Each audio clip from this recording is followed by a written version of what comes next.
राजश्री एवढ्या प्रेमाने सकाळचा चहा घेऊन सासूबाईंकडे पोहोचली तेव्हा पहिला घोट घेताच सासूने गरम चहाचा कप तिच्या तोंडावर फेकला आणि ती ओरडली, "सूनबाई, हा चहा आहे की गरम पाणी? त्यात साखर अजिबात नाही." सासूचा बळ व्यवस्थित करत असलेल्या राजश्रीला धक्काच बसला. ती सावध झाली आणि पटकन 2 पावले मागे गेली. त्यामुळे चहा तिच्या चेहऱ्यावर न पडता तिच्या साडीवर पडला.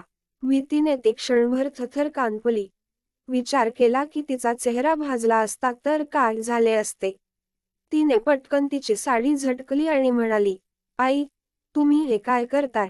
हा चहा मी नाही तर तुमच्या मुलाने हा चहा तुमच्यासाठी बनवला आहे. आणि तोही तुम्हाला डॉक्टरांनी साखर द्यायला मनाई केली आहे. म्हणूनच तुम्हाला असा चहा मिळतोय. तुम्ही माझ्यावर चहा का फेकत आहात? तुमची जी काही तक्रार असेल, ती तुम्ही तुमच्या मुलाशी करा." तेव्हा तिची सासू तिला शिवीगाळ करू लागली आणि म्हणाली की तुझे या घरात चांगले दिवस जात आहेत, म्हणून जास्त गर्व करू नकोस. एक दिवस तू देखील माझ्या जागी होऊन राहशील तेव्हा तुला समजेल आणि आणखी काही शिवीगाळ करू लागली. त्यामुळे राजश्री रागाने स्वतःचे कान बंद केले आणि खोलीतून बाहेर पडली. किचनमध्ये तिचा नवरा राकेश दोघांसाठी कॉफी बनवत होता. ती सरळ किचनमध्ये गेली आणि राकेशला म्हणाली, "मला आता सहन होत नाहीये. पहा पहाटे पहाटे आई किती घाण शिव्या देत आहेत आणि त्यांनी माझ्या साडीवर गरम चहा टाकला." राकेश आश्चर्याने म्हणाला, "आता काय झालं? आज चहा मी केला होता. आईला असा चहा आवडला नाही का?" राजश्री म्हणाली, "आज जा आणि तुमच्या आईलाच विचारा. तुम्ही ऑफिसला निघून जाता आणि मला हे सगळं मागून सहन करावं लागत." राकेशने कॉफीचा मग तसाच किचनवरती ठेवला आणि तो रागाने आईच्या खोलीत पोहोचला आणि म्हणाला, "आई, तू हे काय केलेस? तिची संपूर्ण साडी चहाने भिजली आहे. गरम चहाने तिला भाजलं असत तर काय झाले असते? आणि पहाटे तू तुझ्या सुनेला शिवीगाळ करतेस. काय ती इतकी वाईट आहे? तू तिला शिव्या का देत आहेस? तू बेडवर होऊन आहेस, तरीही तुझ्या जिभेवर ताबा नाहीये." त्याची आई त्याच्याकडे रागाने पाहत म्हणाली, "वाह, म्हणजे जोरूचा गुलाम बायकोच्या बाजूने लढायला आला आहे.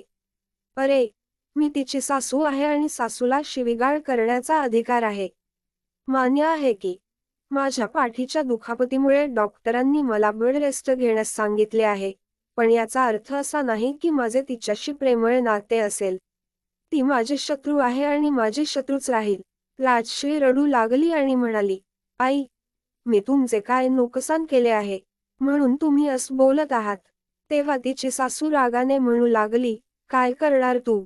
घरी येताच तू माझ्या मुलाला तुझ्या सौंदर्याच्या जाळ्यात अडकवलंस आणि बघ, माझा मुलगाही तुझ्यासारखं बोलू लागलाय.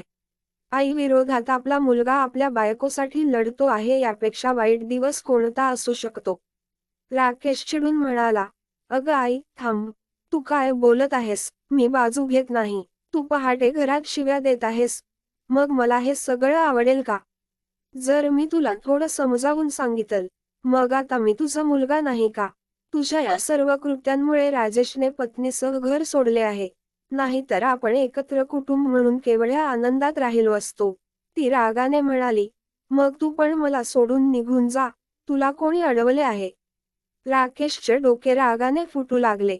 त्याचे आईवर खूप प्रेम होते. त्याच्या आईची जीभ कडवट होती. पण तरीही तो आपल्या आईबद्दलचे कर्तव्य पार पाडण्यापासून मागे कसा पडेल? तो म्हणू लागला, "आई, तू माझ्या असहायतेचा चांगला फायदा घेत आहेस, पण हे तुझ्यासाठी योग्य नाही." असे म्हणत तो जड कर्णाने आईच्या खोलीतून बाहेर पडू लागला. इतक्यात त्याची धाकटी बहीण सायली हिच्याशी टक्कर झाली. सायलीच्या हातात फळांची पिशवी होती. ती घसरली आणि खाली पडली. मग राकेश तिला फळे उचलायला मदत करू लागला. सायली एक एक करून फळे उचलत होती. पण तिचं मन खूप जड होत होतं. तिचा भाऊ आणि वहिनी अंथरुणावर पडलेल्या आईची किती छान सेवा करत आहेत हे ती पाहत होती. तरीही आई आपल्या मुलाचं आणि सुनेचं काहीच ऐकत नाही. सायली खोलीत पोहोचल्यावर आईने तिचे अतिशय प्रेमाने स्वागत केले आणि ती म्हणाली, "बेटा, मी फक्त तुझ्या आधारानेच जगते आहे. तू घरी आल्यावर हे घर घरासारखं वाटायला लागतं. नाहीतर या लोकांनी माझं जगणं अवघड करून टाकलं आहे." आईला समजावताना सायली म्हणाली, "आई, भाऊ आणि वहिनी तुझी किती काळजी घेतात. आई हे बघ, वहिनी सकाळपासून स्वयंपाकघरात व्यस्त आहेत. मग घरातील बाकीची कामेही ती करते. मुलांची शाळा आहे, एकटीने इतकी कामे सांभाळून ती किती दमली असेल. तरीही ती तुमची सर्व कामे खूप आनंदाने करते. मी 1-2 तासांसाठी येते, पण उरलेल्या वेळेत वहिनीच तुझी काळजी घेते, नाही का? तिची आई चिडली आणि म्हणाली की ती फक्त तुमच्या समोर दाखवण्यासाठी माझी काळजी घेते. असो, तीर्थरूप माझ्या घरी राहते. ती माझी सेवा करणार नाही, मग कोण करणार? सायली उदास झाली आणि विचार करू लागली की मी आईला किती समजावण्याचा प्रयत्न करत आहे पण तिला काहीच समजत नाही. असेच दिवस हळूहळू जात होते. चांगल्या काळजीमुळे मंगलजी हळूहळू बरी होत होती. 2 महिन्यातच ती पूर्णपणे बरी झाली होती आणि पुन्हा पूर्वीसारखी चालायला लागली होती. पण तिचे शरीर निरोगी झाले होते, पण तिचे मन अजूनही आजारी होते. त्यामुळे छोट्या छोट्या गोष्टींवरही ती सुनेला शिवीगाळ करायची. खरे तर लोक म्हणतात शिव्या एका कानाने ऐका आणि दुसऱ्या कानाने सोडून द्या, त्यातून काय नुकसान होणार. पण हे सर्व ऐकणाऱ्याला खूप मानसिक त्रास होतो. आणि हे फक्त तोच व्यक्ती समजू शकतो, जो अशा विषारी व्यक्तीसोबत रात्रंदिवस राहतो. सगळी कामं सांभाळत असतो. पहिली गोष्ट म्हणजे माणसावर इतकी जबाबदारी असते की तो फक्त काम करताना शरीराने आणि मनाने थकतो. त्यावर घरात खडूस व्यक्ती असल्यास, जर कोणी शिवीगाळ, टोमणे मारत राहिल्यास, त्याच्या कामातील उणिवा दाखवून देत राहिल्यास त्याची अवस्था आणखीनच बिकट होते, कारण अशा व्यक्तीकडे दुसरे काम नसते. आरामात खाऊन पिऊन शिवीगाळ करायला आणि कामातील उणिवा दाखवायला असा व्यक्ती रिकामटेकडा असतो. पण ज्याला काम करायचे आहे, त्याच्यावर हजारो प्रकारचा ताण असतो आणि त्याशिवाय अशा व्यक्तीसोबत राहणे हे खूप अवघड काम असते. असो, राजश्री आपली जबाबदारी पार पाडत होती. ती ज्या कोणाशीही तिच्या समस्या सांगायची. सगळे तिला सांगायचे की तुझी सासू म्हातारी झाली आहे, त्यामुळे तीच जास्ती मनावर न घेता असेच काही दिवस काढ. पण राजश्रीला समजत नव्हतं की वयान मोठं असणं म्हणजे घरच्या सुनेला शिव्या देत राहायचं का.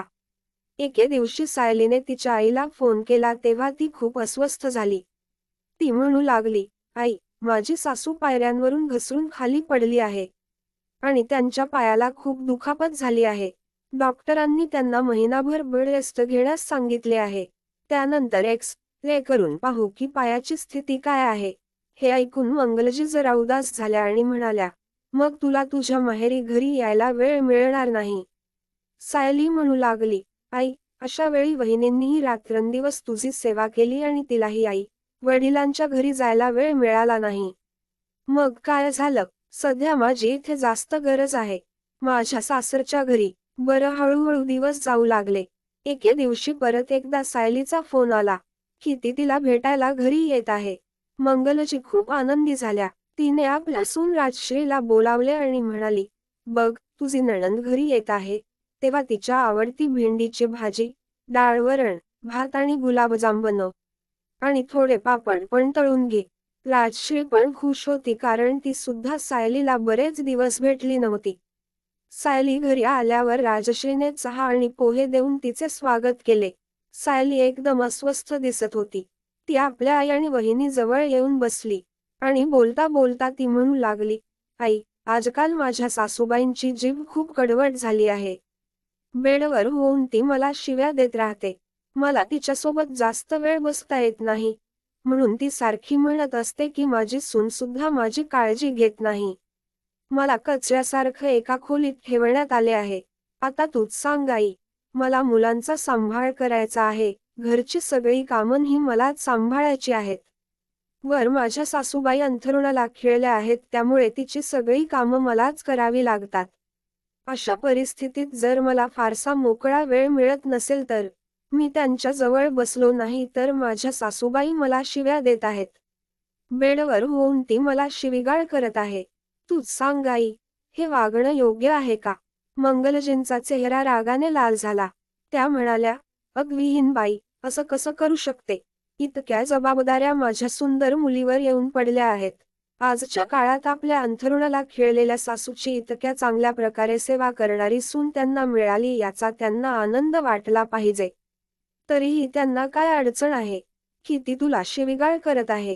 तू थांब, मी त्यांना आत्ता फोन करून समजावते. तेवढ्यात अचानक राजश्री म्हणाली, पण आई, हे सगळं करून तुम्ही ताईंच्या सासूचा राग का वाढवत आहात?